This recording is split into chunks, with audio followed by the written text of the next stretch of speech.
ګرانو کتونکو ما دهشتګردۍ خلاف چې کوم اپریشن شوي دي د اسلام آباد واقعي په تناظر کې هغې په تسلسل کې په نوخار کې ترنافارم کې هغې باندې ما ویلاګ وکړو او هغه ویلاګ باندې خلکو دا هم سوالونه اوچت کړي دي چې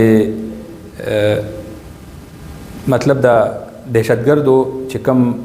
ګروه دی او د هغې باره کې دومره تفصیلات اوس مخې ته راځي نو د ترنافارم نه چې کوم کسان گرفتار شوي دي لا په نوخار کې چې کوم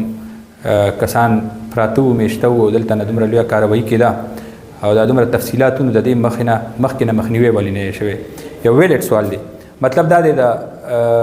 افغانستان نه دلته نه افغانستان ته تګ افغانستان نه واپس راتګ بیا په باجوړ کې د هغه درې میاشتې اوسېدل او هغې نه پس سیم کلاول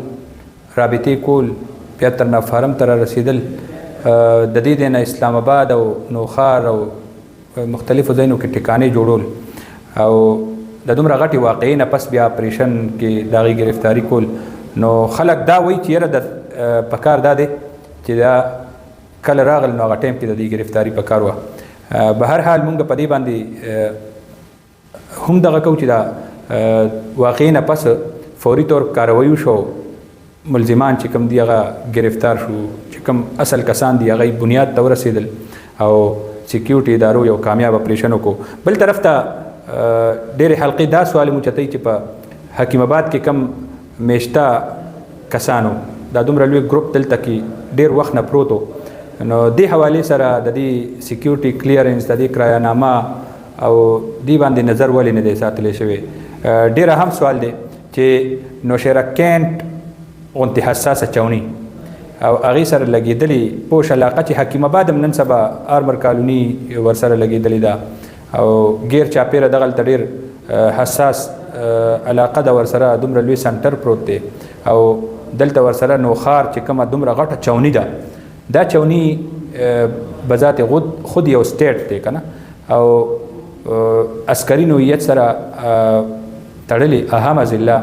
په دې کې دلته کې دومره غټ ګروپ اوسېدو او د هغې باره کې څه چانبین نه دی شوی نو خلک دا سوال موچتوي چې دا څنګه راغل د دې سیکیورټي کلیرنس چا ورکړو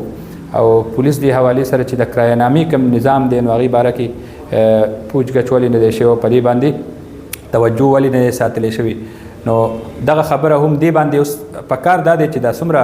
سیکیورټي ادارې دي چې دا کم بار نه خلک راغلي دي دلته کې پراته دي یو ځای بل ځای علاقو نه دلته خو په نوخار کې د پنجاب نه خلک راغلي دي او مختلفو علاقو نه دلته خلک پراته دي د مزدورول هم دلته کې کارونه دي کاروبار والا خار دی نو په دې باندې نظر پکار دی او تر کومې پورې چې دغه سوال دی نو دا هم ښه ده چې دې سره ویښوالی پیدا شو راویښې کل چې کم از کم په دې دومره لوی ښار کې کم ځای کې څوک پراته دي او د هغې چانبین پکار دی او د هغې حوالې سره تفصیلات راجمع کول هم پکار دي نو خبره اهمه ده معمولی خبره هم نه ده چې دا دومره لوی وارداتونه کم ځای کېږي او د هغې واردات نه پس فرض که زه ویم چې دا هلته نه راغلی او دلته نه راغلی او دلته کې پروت او دلته کې 2 ورځې تېرې کړي دلته کې 3 ورځې تېرې کړي دي دلته کې 3 میاشتې تېرې کړي دي دلته کې ټیلیفون کولاو شو